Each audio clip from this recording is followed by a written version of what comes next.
Hola, ¿qué tal amigos? ¿Cómo están? Muy buenas noches. Yo soy Esdras Chabot y esto es Dinero y Poder. El Instituto Mexicano de Ejecutivos de Finanzas, el IMEF, disminuye la perspectiva de crecimiento de la economía del país para 2017 de 1,5 a 1,4%. Destacó que la baja en la estimación es debido a la incertidumbre que aún se tiene sobre la relación comercial entre México y los Estados Unidos. Nos acompaña aquí en el estudio de Dinero y Poder Adriana Berrocal, presidenta del IMEF. Adriana, buenas noches. Gracias por estar aquí con nosotros. Mauricio González Macario Esquetino, buenas noches. Buenas noches. ¿Por qué esta previsión bastante negativa sobre crecimiento en México?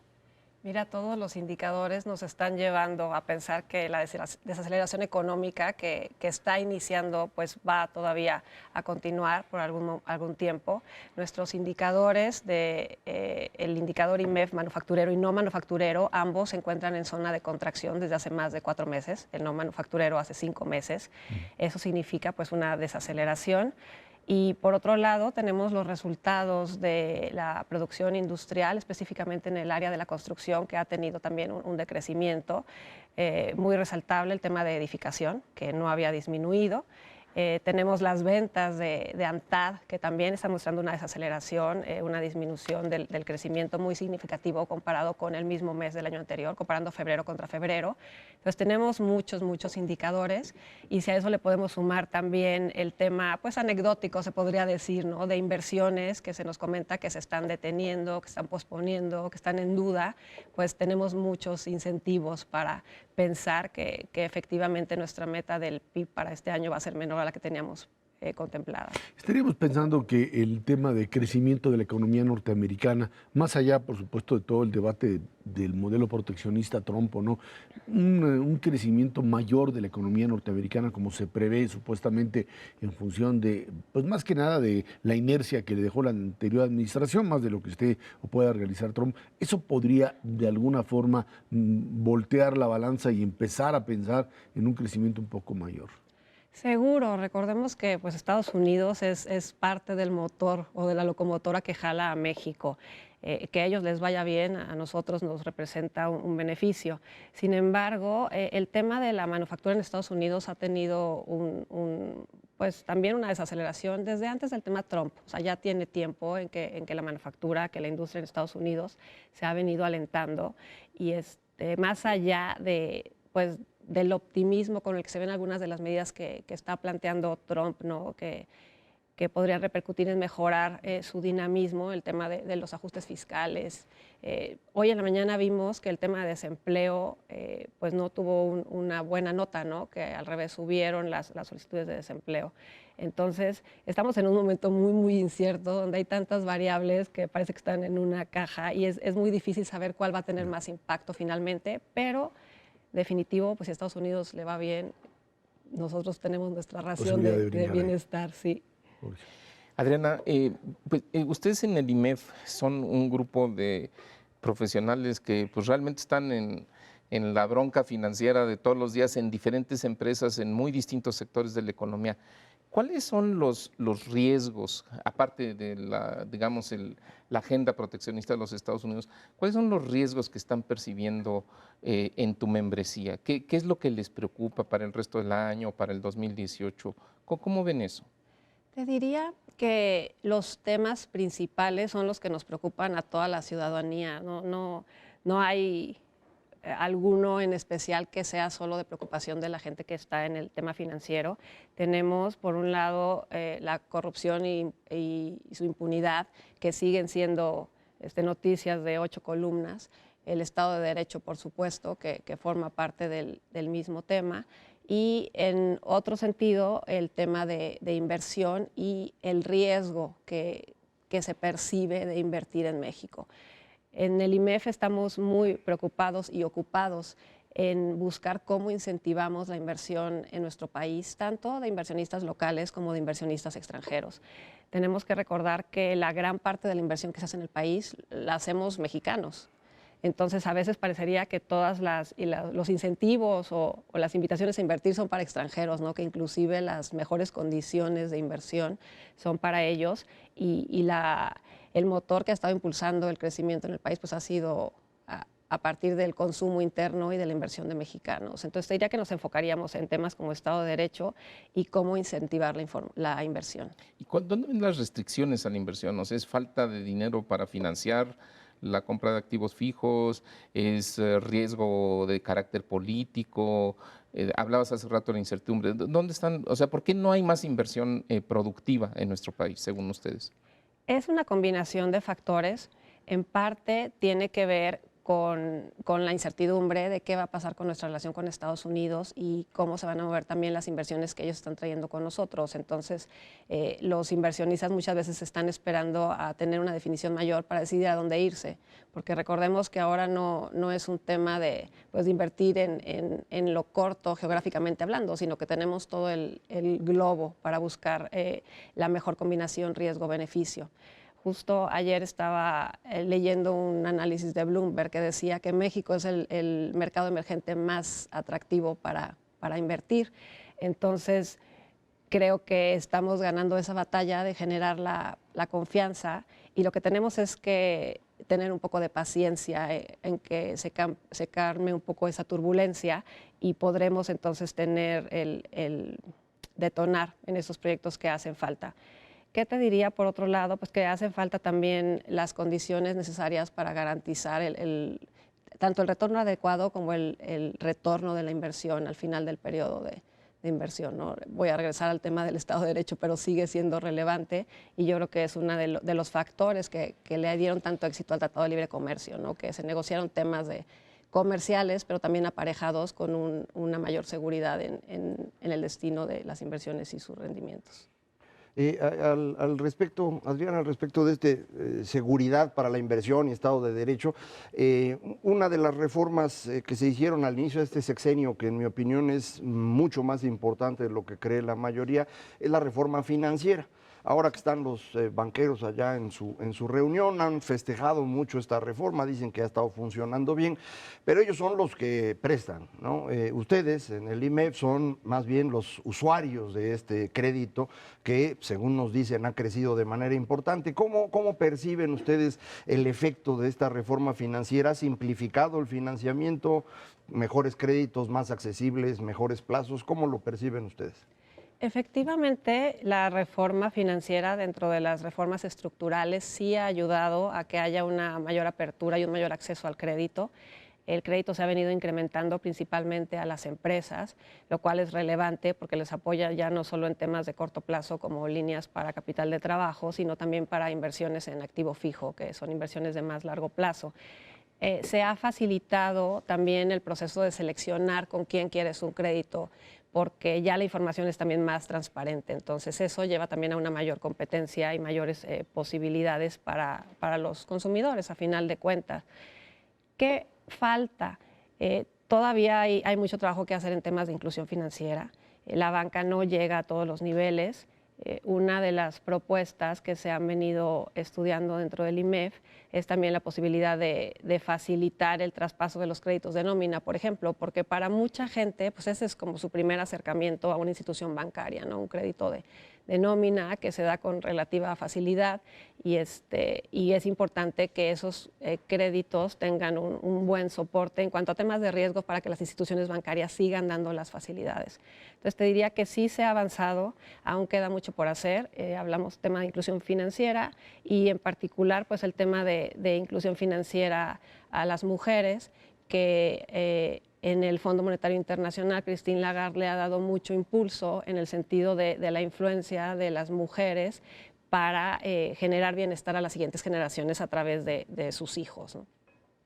Adriana, en temas de finanzas, el costo del crédito, el costo de los recursos financieros siempre es fundamental. Hemos visto en nuestro país que pues más o menos hace poquito más de un año las tasas de interés casi se han duplicado, estaban en 3.25% la tasa de referencia, hoy están en 6.3%. ¿Cómo perciben en las empresas miembros del IMEF? ¿Tienen las empresas mexicanas capacidad para de alguna manera enfrentar este incremento, este encarecimiento en el costo de los recursos financieros y qué repercusiones verían, digamos, en los productos que ustedes elaboran o para sus clientes? ¿Qué va a pasar con el aumento de tasas de interés? Porque es claro que va a continuar, ¿no? Claro. Mira, el aumento de tasas de interés tiene varias aristas. La política monetaria del Banco de México tiene como fundamental objetivo el de mantener el poder económico, el poder adquisitivo de nuestro peso. Sin embargo, la mezcla del incremento de estas tasas con la incertidumbre que haya a la inversión, pues nos genera ahí un problema, porque no todas las compañías, todas las empresas están primero acostumbradas a contratar deuda, ¿no? Siempre, o hay ese mito de que pues hasta donde me alcance de la bolsa de mis accionistas o de mi bolsa es lo más seguro. Sin embargo, es poco conocido que contratar deuda puede ser y suele ser más barato que el costo del capital propio. Entonces, te diría que aquí hay una coincidencia con lo que hablábamos hace un momento, ¿no? Del tema de la confianza.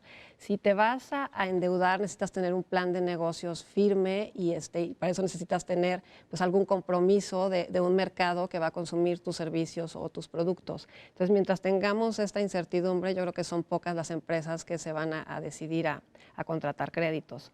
Por otro lado, las que ya tienen créditos, las que tienen a tasa fija, pues no tienen una repercusión mayor ahorita con el incremento de las tasas, mientras puedan mantener las condiciones que contrataron. Lo que sí es que las empresas que no están en un mercado, por ejemplo, donde entran y salen dólares de su caja, pues tampoco es muy recomendable hacer compromisos en moneda extranjera en este momento, porque pensamos que el tipo de cambio todavía va a continuar cediendo conforme la incertidumbre se vaya tranquilizando. Y en cuanto a las repercusiones, digamos, sobre los clientes de los productos de las diferentes empresas, ¿esperaríamos incrementos de precios derivados del aumento de los costos financieros o tú no ves esa amenaza por ahí? Podría ser un traspaso, no lo vemos como algo que sea de preocuparse, el tema del incremento de tasas con respecto al incremento de precios, y te diría que no estamos preocupados por ese punto en particular. El punto clave parece ser la incertidumbre y ahorita, según los datos de ustedes mismos, nuestro problema de crecimiento se concentra en que pues ya no hay petróleo y se nos sigue cayendo minería, no está gastando el gobierno en infraestructura y se nos está cayendo construcción, y lo otro que dependería de la inversión privada y el consumo privado es lo que está cediendo frente a la incertidumbre, que viene de Estados Unidos pero que también es nuestra, ¿no? El año que entra hay elección presidencial. ¿Podríamos pensar que esta incertidumbre nos va a alcanzar todo este año y todo el año que sigue?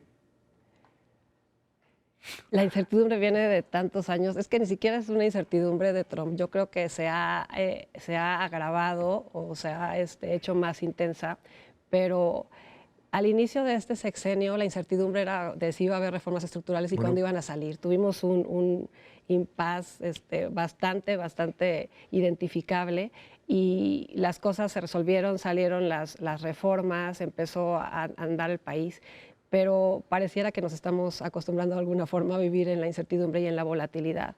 Entonces el tema es que nosotros tenemos que continuar nuestra vida. O sea, los temas externos sí nos afectan, pero no los podemos controlar. Y tenemos muchos temas internos que resolver en nuestro país. Entonces hay que ponernos manos a la obra, hay que generar esa confianza que estamos buscando en los inversionistas y los que estamos en México, buscar cómo podemos generar esa mayor competitividad, esa mayor productividad, no solo en afán de continuar con la dinámica del consumo interno, que es importante, pero también tiene un límite, sino en el afán de en realidad ser competitivos a nivel global con lo que hacemos, ¿no? Con hacer cosas de buena calidad y de esa forma ir librando esa incertidumbre que yo creo que no la vamos a poder controlar y tenemos que aprender a vivir con ella. Y está el desafío, hoy los banqueros discuten sobre populismo contra el liberalismo, otra vez esa sombra que pues ahí estuvo presente en Gran Bretaña, se volvió real con el Brexit, se volvió real con Trump y ahora pues aquí como fantasmita para el 2018. Es un riesgo que lo están midiendo ustedes. Es un riesgo.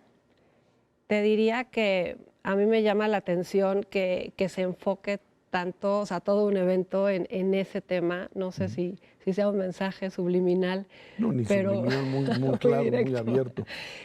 Porque independientemente de las corrientes ideológicas, el tema económico tiene que continuar su flujo.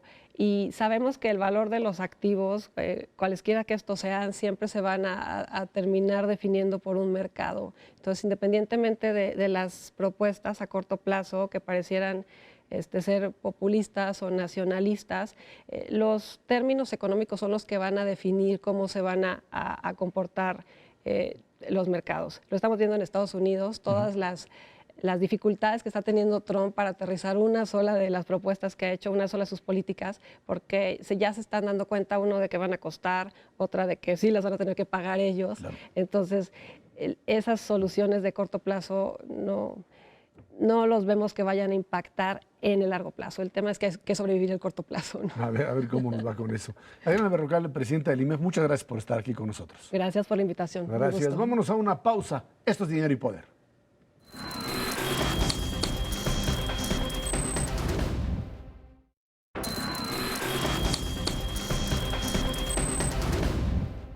Además del Estado de México, en Nayarit y Coahuila también habrá elección de gobernador. En Coahuila, como en el Estado de México, el PRI tratará de conservar esas entidades en las que nunca ha habido alternancia, y en Nayarit, pues tratando de mantener el poder que recuperó hace 12 años luego de un gobierno encabezado por una alianza PAN-PRD. Ahí están las tres entidades. El tema, por supuesto, Estado de México, pues ya prácticamente echando a andar toda la carne en el asador, diríamos. Todavía no empieza la campaña, ya están las acusaciones abiertas de intervención del gobernador. El gobernador del estado, Erubiel Ávila, dice: pues yo sigo haciendo hasta que la ley me lo permita.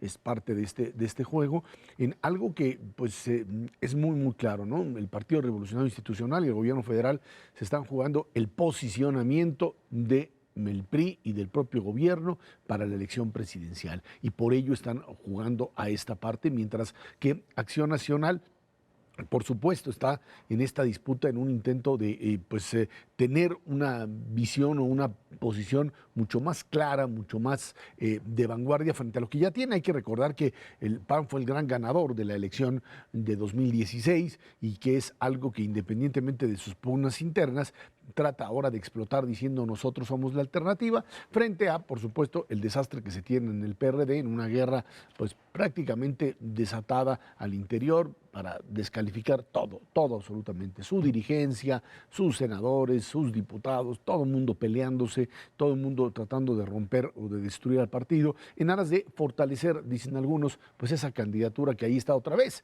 la de López Obrador con Morena, y en esta idea de que pues hay una posibilidad real de que esta vaya creciendo, Macario.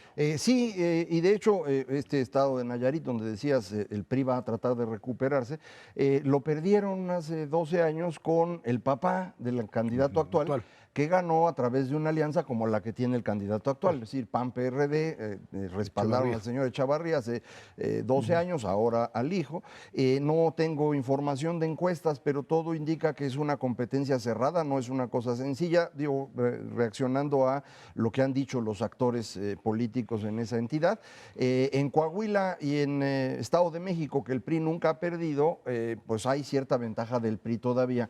En Coahuila parece ser una ventaja no muy amplia sobre el candidato del PAN, con una presencia muy reducida de Morena, que lleva como candidato a este señor Armando Guadiana, no sé si los amigos del auditorio lo recuerden, un empresario del carbón muy peculiar, que está muy peleado con los señores Moreira y ahí anda haciendo campaña, pero la presencia de Morena ya es relativamente pequeña, mientras que en Estado de México las encuestas apuntan a un empate de las tres principales candidatos, el candidato del MAS o del PRI y las candidatas de Acción Nacional y de Morena.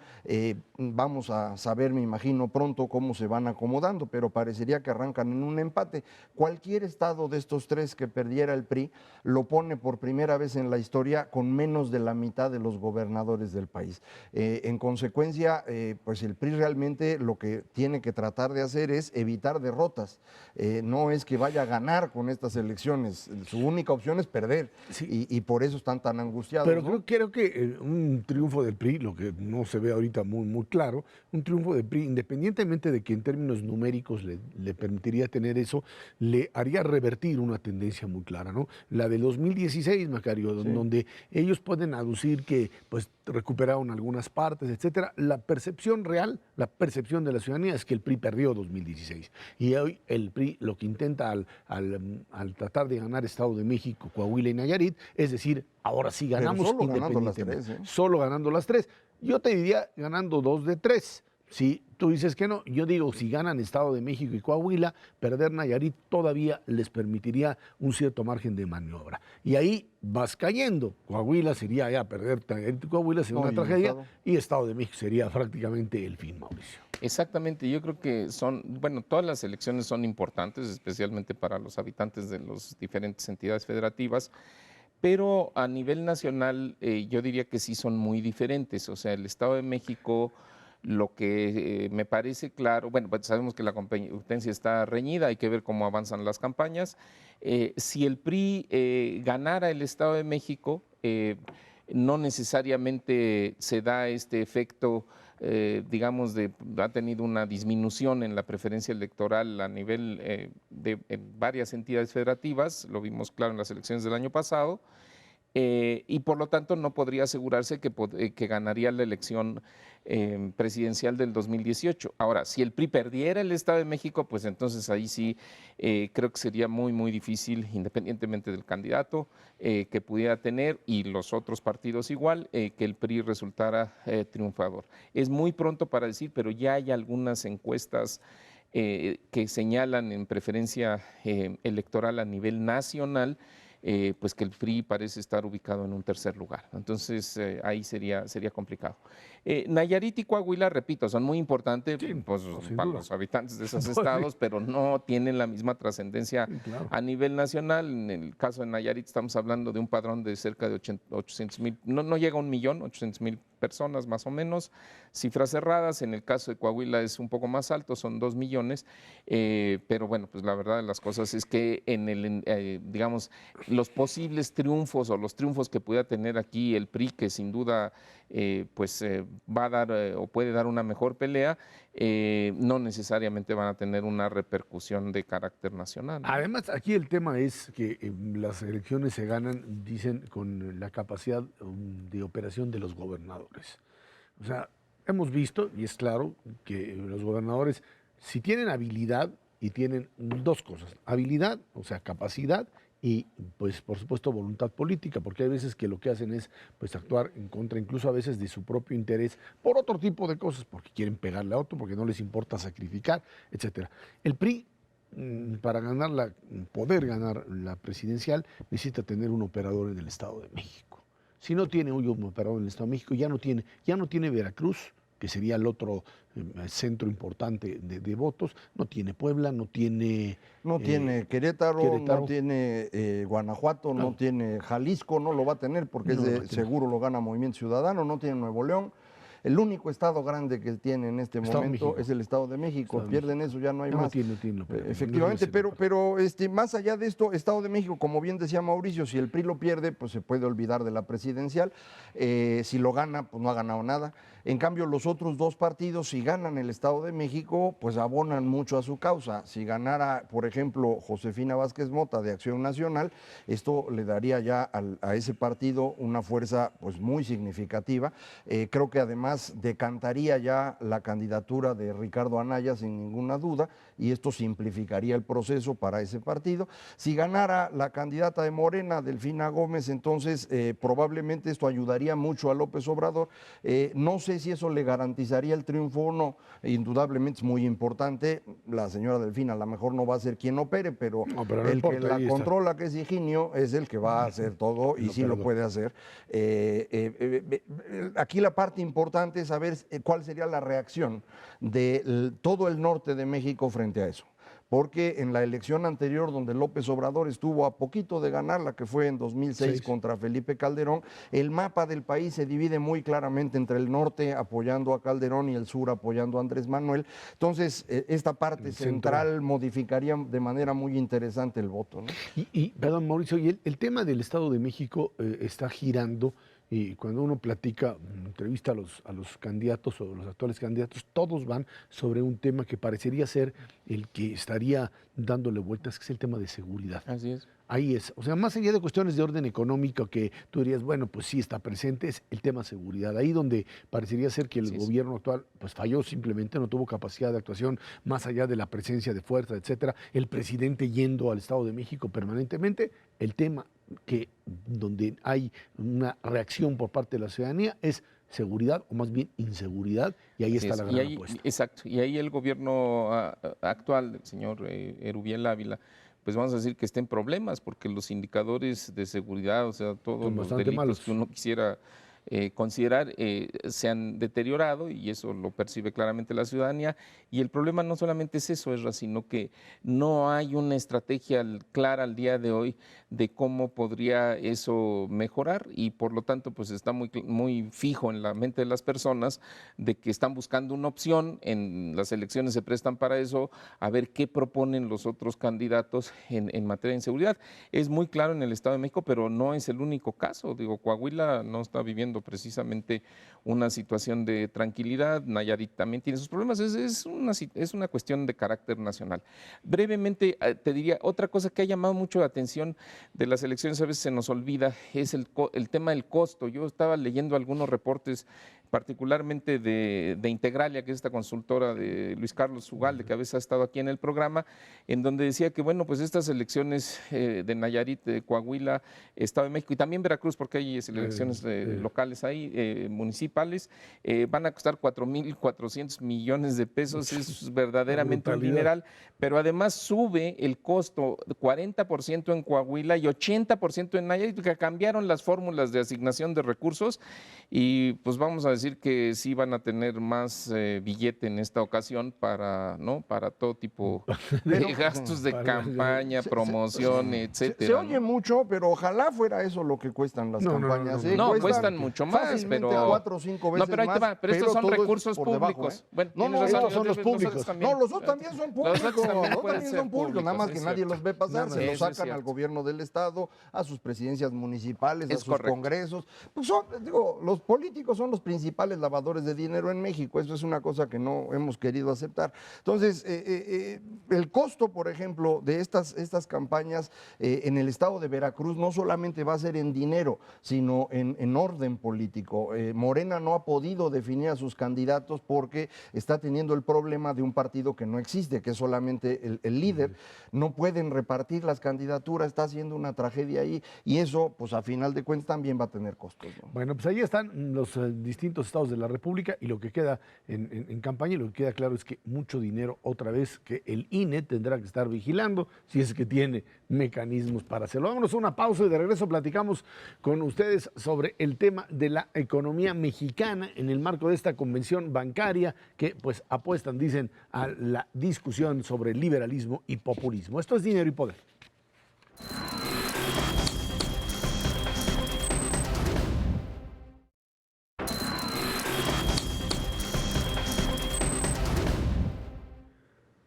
El sector bancario en México pasa por el mejor ciclo de su historia gracias a la estabilidad macroeconómica del país y el crecimiento de los clientes. Así lo dijo el presidente saliente de la Asociación de Bancos de México, Luis Robles Miaja, en el marco de la 80ª Convención Bancaria, a quien señaló además que los retos son, y así lo planteó la propia Convención Bancaria, el tema del populismo. También dijo que el país está en su mejor nivel crediticio, el cual representa el 34.2% del PIB. Bueno, ahí está.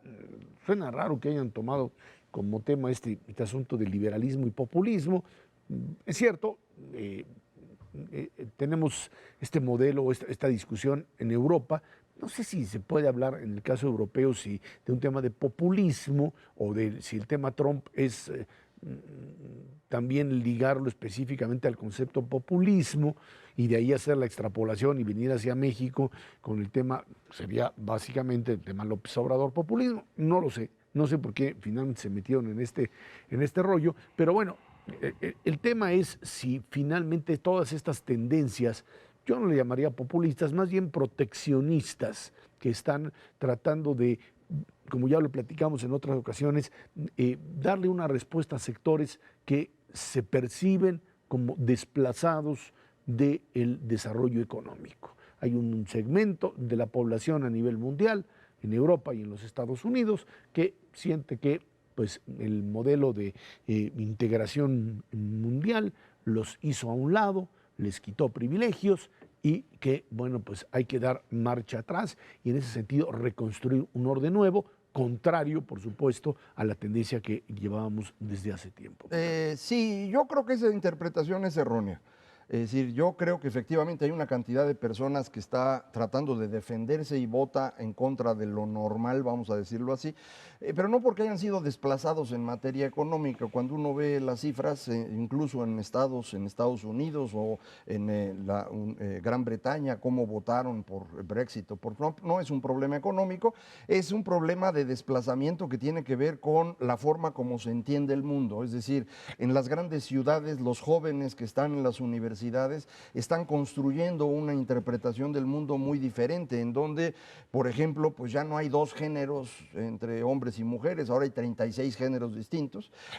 Hay la idea del matrimonio igualitario, la interrupción del embarazo, la legalización de las drogas, y esto para muchas personas mayores de 40 años que no estudiaron, que viven en ciudades menores, medianas o pequeñas, pues es una amenaza. Entonces eso es lo que yo creo que está en disputa, y eso para México no es un problema. Sí, ese no es nuestro problema. Claro. Efectivamente, aquí en la Ciudad de México se ha avanzado en temas de pluralidad y tolerancia, pero no es un fenómeno como el de Estados Unidos o Europa.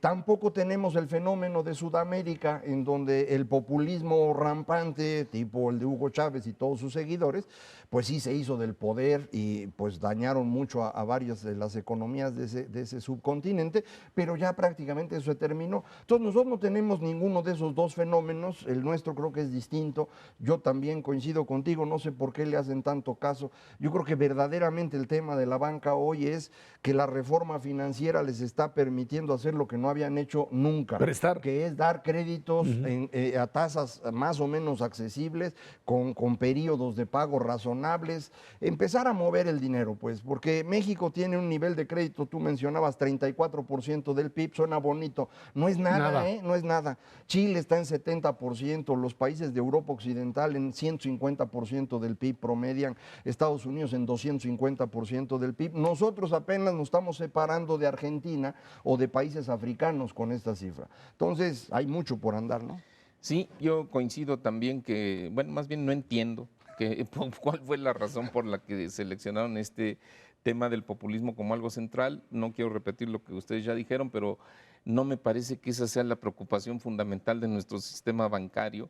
No vemos una amenaza ahí inmediata y por lo tanto, bueno, pues sí parece un poco, digamos, desfasado de lo que podrían ser otros temas como ya Macario lo decía.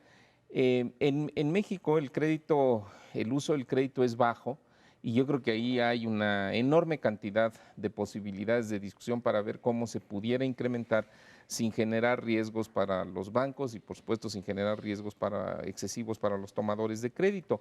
Retomo su cifra, efectivamente el crédito con respecto al tamaño de la economía anda a niveles de 34, 35% del PIB.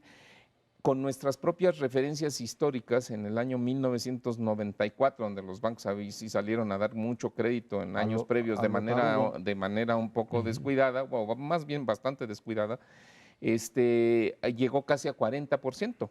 Y ya hemos dicho aquí que cada punto de PIB son 200,000 millones de pesos, que no es poca cosa, es muchísimo dinero. Entonces, efectivamente hay mucho camino por recorrer en materia de financiamiento. El financiamiento hay que tenerlo muy claro. El año pasado sabemos que el PIB creció 2.3%. La mayor parte de ese crecimiento provino del consumo privado y la inversión productiva no avanzó mayormente, ni la pública ni la privada. Y yo te diría que mucho del consumo se logró precisamente porque los bancos salieron a prestar de manera importante. El crédito de la banca comercial el año pasado creció poco más del 10%. Si vemos el crédito a las empresas, ya sean medianas o pequeñas o grandes, tuvo un aumento de casi 14%. Si vemos el crédito al consumo, que no es la tarjeta de crédito. Por cierto, el financiamiento vía tarjeta de crédito sí se redujo, pero ese era por la incertidumbre esta de ¿no? si van a usar en el SAT las tarjetas de crédito para fiscalizar los gastos de las personas. Sí, ¿no? las usan, Por usan, eso se redujo. no vayan a confiar. Si usted gana más o tiene dinero no declarado y lo mete por tarjeta, lo pescan, ¿eh? Pero todas las otras formas de crédito que no son tarjeta de crédito, el crédito hipotecario, el crédito para construcción y comercio, que se está desacelerando ya un poco, pero sin duda sigue fuerte, es precisamente lo que ha permitido impulsar la demanda de bienes y servicios y por tanto el crecimiento económico del país. La interrogante ahora es, ¿continuarán los bancos incrementando el crédito y el financiamiento en la economía mexicana? Pues la percepción es de que sí lo van a hacer, pero pues eso sería bueno que nos lo aclararan ahora al término de la convención. Y el otro tema, el de lo que llaman bancarización, todavía, con todo lo que se ha extendido, muchas zonas del país, lo platicábamos con Adriana Berrocal, todavía muy alejadas del tema de la banca. E incluso el día de ayer, en esta inauguración de la Convención Bancaria, se hablaba, y lo decía Luis Robles Miaja, el presidente saliente de la Asociación de Bancos de México, el tema del dinero en efectivo. Todavía México, usando cantidades, para la gente, por supuesto, utiliza mucho dinero en efectivo, lo que significa todavía un retroceso con respecto al tema de, por supuesto, de control, pero también de lo que podríamos llamar la posibilidad de un crecimiento de una economía formal, ¿no? Sí, antes de tocar este tema que es importantísimo, unos datos sobre crédito para terminar la idea. Efectivamente, en 94 llegamos a tener mucho crédito, fue crédito a lo tarugo, como ya dijo Mauricio, la mayor parte al consumo, y eso nos llevó a una crisis espantosa que todos recuerdan. Ahora es muy diferente, ahora el crecimiento ha sido mucho más paulatino, más cuidado, el crédito efectivamente al consumo no ha crecido tanto como el crédito a las empresas y al crédito hipotecario, que son más sólidos. Desde 95 hasta que se hizo la reforma financiera, el aumento en el crédito como porcentaje del PIB era medio punto por año. Desde la reforma financiera es 1,5 puntos. Es decir, crecemos 3 veces más rápido en crédito, que como bien decía Mauricio, son 200,000 millones cada punto. O sea, está creciendo verdaderamente importante. Podría crecer más si bancarizamos más. Bancarizar es difícil, en parte porque tenemos todavía a una cantidad muy importante de mexicanos en la informalidad y para ellos el banco no es una cosa tan atractiva.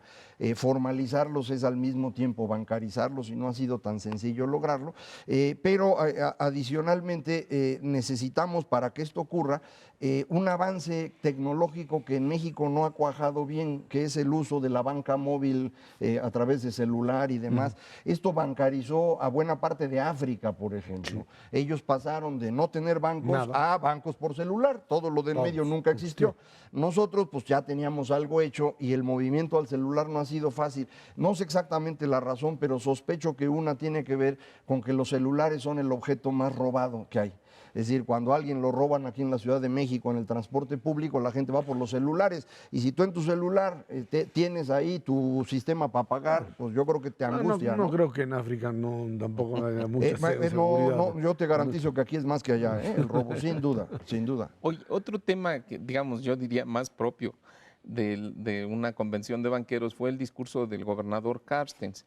Creo que él pues, dijo de manera muy clara que hay que mantener la autonomía del Banco de México. Creo que eso nunca está de más recordarlo, que ha servido para bajar la inflación y la verdad de las cosas es que con sus altibajos, pero sí se ha hecho ya desde hace muchos años, que el reto inmediato que ve en materia de inflación es que pues se ha subido, aumento de precio de gasolina, presión sobre el tipo de cambio, pero que el Banco de México estima que hacia el cierre del 2018, o sea, el año entrante, la inflación regresará más o menos a los niveles del 3%. En el Banco de México siempre han dicho eso desde hace muchos años y la verdad es que no hemos llegado al 3%, pero no importa. Lo que sí es un hecho es que la perspectiva del Banco Central es que la inflación puede empezar a bajar. Han tomado una actitud proactiva después de dudar bastante de qué podría suceder con las tasas de interés, las han subido. Está la inflación hoy de la primera quincena de febrero, de marzo, perdón, 5.2%, o sea, el año pasado terminó en 3.6, ya estamos en 5.2. Bueno, pues el reto no es sencillo de bajarla al 3%. Mi impresión es que va a seguir subiendo un poco en los próximos meses y vamos a ver, dependiendo de lo que suceda con el tipo de cambio y otras variables más, si hay cancha para que se empiece a reducir en la segunda mitad del año. Y bueno, también la sucesión en el Banco de México, ahí pues aparece otra vez el tema del secretario de Hacienda, José Antonio Meade, como una posible alternativa otra vez a Agustín Cárcel, que él, como quien dice, ya Yo ya me voy. Yo ya me voy. Vámonos a una pausa, de regreso platicamos con usted sobre el tema del Brexit. Ahora sí dicen los británicos que echarán a andar el mecanismo para salirse de la Unión Europea. Esto es Dinero y Poder.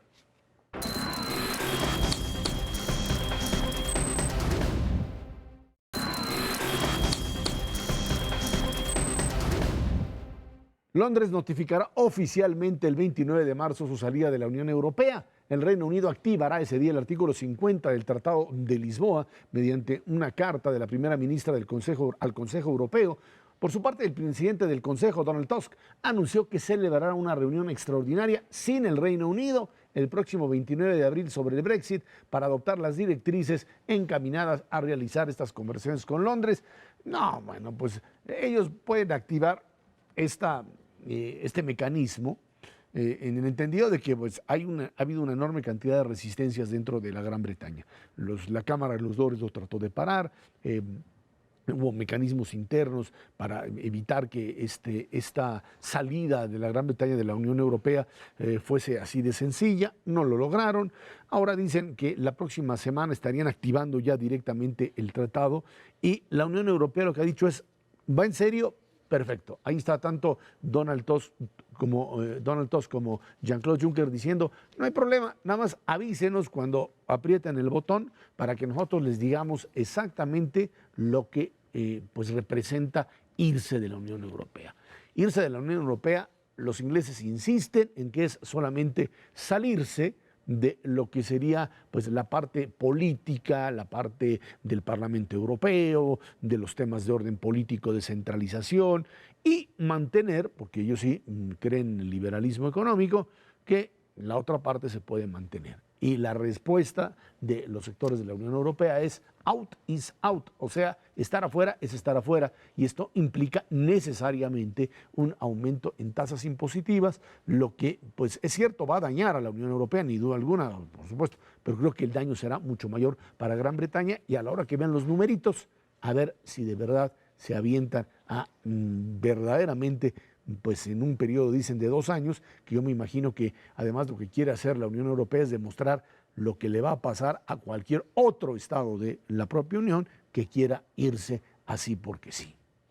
Sí, yo creo que la decisión de salir de la Unión Europea es una decisión muy seria que no tomaron los británicos con todo el rigor que requería. Se convirtió en esta discusión que comentábamos en el bloque anterior de quienes se sienten desplazados por el avance tecnológico y sobre todo de amplitud de mente que no es tan sencillo en una sola generación procesarlo, y decidieron pues, que se salían de la Unión Europea porque con eso ya se van a quitar de encima todas estas cosas. Evidentemente no es así. Si tú sales de la Unión Europea no vas a cambiar la existencia de las redes sociales, no vas a cambiar el proceso de apertura en las universidades. Lo que sí vas a cambiar es en qué te ganas la vida, porque ahora va a ser más difícil. Vas a tener un mercado que se circunscribe a una pequeña isla en lugar de tener un mercado que incluya pues, un pequeño continente, porque tampoco es grandote, pero bueno, un poquito más, con un mercado importante en términos de recursos. Esto es lo que van a perder a lo mejor muchos británicos de estos que votaron por salir, siendo personas mayores de edad, porque ellos fueron los que votaron a favor de salir, se acuerdan de cuando eran imperio y piensan que todavía pueden regresar a este tipo de organización política. Eso no va a pasar, y realmente en este momento Reino Unido, pues lo que tiene muy importante es la City, el sistema financiero europeo está concentrado ahí. Si ellos deciden moverse al continente con motivo de la separación de Gran Bretaña, se va a hundir Londres y se va a hundir con ello la Gran Bretaña, y no va a haber solución alguna. Ellos esperaban o pensaban que no tienen mucho problema porque sus ex miembros de la Commonwealth, incluyendo también Estados Unidos, Canadá, Australia, Nueva Zelanda, podrían sostener este gran mercado, pero pues con el orate que tienen en Estados Unidos, que no quiere comerciar, pues va a estar bien difícil, ¿no? Entonces yo creo que es un problema mayor, ¿no? Sí, yo creo que aquí hay varios problemas que vale la pena separar porque están todos bastante enredados. Uno es el comercio de bienes, otro es el tránsito de personas y otro, el que menciona Macario, que son los servicios financieros. Mira, en el comercio de bienes, efectivamente, esta salida de la Gran Bretaña a la Unión Europea implica un dilema serio para los países de la Unión Europea, no solamente para la Gran Bretaña. Y la razón de eso es que a partir del libre comercio en la Unión Europea, todavía Gran Bretaña incluido, hay libre comercio, quiere decir que los aranceles para importar y exportar productos son esencialmente cero.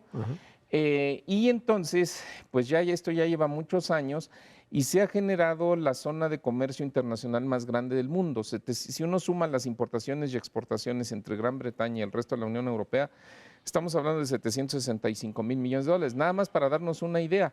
Con el caso de México con los Estados Unidos, en donde el comercio internacional se ha multiplicado en los últimos 25 años entre estos dos países, llega apenas a 560 mil millones de dólares, que es un montón de dólares, pero que es rebasado por lo que existe entre Inglaterra y el resto de la Unión Europea.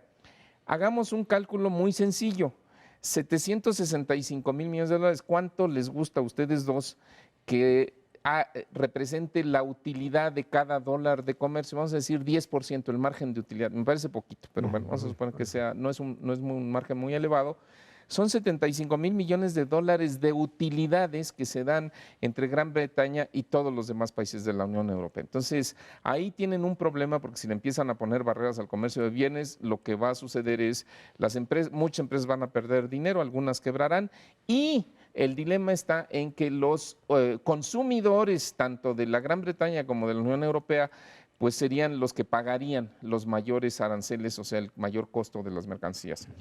Segundo, y rápidamente con el tema de los servicios, esto que dice Macario, yo no tengo tan claro que Londres se vaya a hundir, me parece que está más diversificada su economía que los meros servicios financieros, pero sí hay algunas estadísticas que dicen que 1 de cada 5 personas que trabaja en Londres corresponde al sistema financiero o a lo que ellos le llaman el sector de la hospitalidad y que son extranjeros. Entonces ahí está el problema del libre tránsito de personas. Todos esos europeos, algunos son europeos, otros provienen de la India, de otros países asiáticos y demás, todos esos tendrían que salirse ahí sí de Londres, y entonces ahí es donde se habla si Frankfurt en Alemania o cualquier otra ciudad o en otros países de la Unión Europea podría retomar esa tarea de los servicios financieros y en cuyo caso pues también les va a costar una lana en el caso de la Gran Bretaña porque van a perder un montón de personas, ¿no? Entonces ahí es donde la decisión, pues ya llegó el momento de empezar a pagar los costos. ¿Para quién les manda a votar sin saber de qué se trata? saber de qué se trata y qué consecuencias puede tener? Y ahí el problema radica también en el sentido de que pues, es un proceso muy largo, el proceso de salirse. Y en medio de esto pues, se termina el periodo del gobierno conservador. Van a tener que llamar a elecciones en medio del proceso de salida de la Unión Europea. No hay otra. O sea, Esto es, le quedan un par de años a Theresa May o un poco menos, y en medio de esto pues tendrá que haber elecciones. Si el siguiente gobierno, en medio de ya tener ahora sí que los datos en la mano de las consecuencias, se paran con diciendo, bueno, pues si de verdad nos salimos, pasa esto y esto y esto y esto, en una de esas, pues en la formación del nuevo gobierno, tienen que dar marcha atrás o tratar de darle la vuelta o encontrar una salida diferente, porque pues otra vez no es un problema simple y sencillamente de decir me salgo y a partir de esto, digamos, dejo las responsabilidades políticas y asumo solamente las económicas, que era el mecanismo simplista con el que se planteó el referéndum como tal, ¿no? Sí, y aquí el problema importante es que políticamente la gente en todo el mundo deja de creer en los partidos. Y en el caso de Gran Bretaña, si en este momento hubiera elecciones, el Partido Conservador tiene que volver a ganar por obligación porque no hay nadie enfrente. Los laboristas son una tragedia. El UKIP está peor porque además su líder o ex líder es parte de la negociación entre Rusia y Trump, para que vean de qué tamaño es la complicación. Entonces, este fenómeno lo estamos viendo en todo el mundo. La gente ya no quiere votar por los mismos partidos. Tiene que hacerlo porque luego no hay opciones, ¿no? Por ejemplo, en Estados Unidos el señor Trump gana porque se cuelga del Partido Republicano. Son dos partidos y cada uno de ellos tiene 45% del voto seguro, sin candidato. Poniendo el candidato tienes 2 puntos más, con esos ganó. Entonces, este fenómeno es el que estamos viendo en todo el mundo. No hay entre los partidos políticos ideas novedosas o lo suficientemente novedosas para poder resolver este tipo de problemas. No sé si en el transcurso de estos próximos 2 años vayamos a poder ir construyendo estas nuevas ideas que puedan resolver el problema. Si no es así, los conservadores van a seguir gobernando, van a pastorear todo lo que puedan el proceso de salida de la Unión Europea y va a haber costos mayores por estar posponiendo, pero pues así ocurre, ¿no? Yo tampoco tengo tan claro que esa puede ser la ruta. Creo que puede haber otras también, en el sentido de, hay unas estimaciones del Ministerio de Finanzas en Inglaterra que dicen que ya a nivel de la economía familiar, o sea, de la economía de los hogares ingleses, la salida o la imposición de barreras comerciales que se daría previsiblemente con la salida de Gran Bretaña de la Unión Europea, implicaría reducir los ingresos de los hogares entre 6 y 10% en un periodo de 10 años, que no es mucho, pero lo que sí está claro es que si eso se cumple no va a haber un avance en los ingresos de los hogares de los ingleses. Y pues dentro de 2 años, si eso ya se empieza a manifestar, agárrate, porque no creo que vayan a llegar tan contentos a las elecciones como para dejar al mismo partido en el poder. No lo sé, pero nada más lo planteo como una posibilidad. Así es, a la hora que empiezan a sentir el dolor en el bolsillo. Pero no hay oposición, ese es tu problema. Se dispersa el voto. A ver finalmente quién lo capitaliza. Mauricio González Macarios, que tiene muchas gracias. Gracias a usted que nos ve, nos escucha aquí todos los jueves a las 10 de la noche en Canal 11 Dinero y Poder. Estamos en la radio, Noticias MBS en el 102.5 del FM, de lunes a viernes de 5 a 7 de la tarde. Por nuestra parte, muchas gracias y muy buenas noches.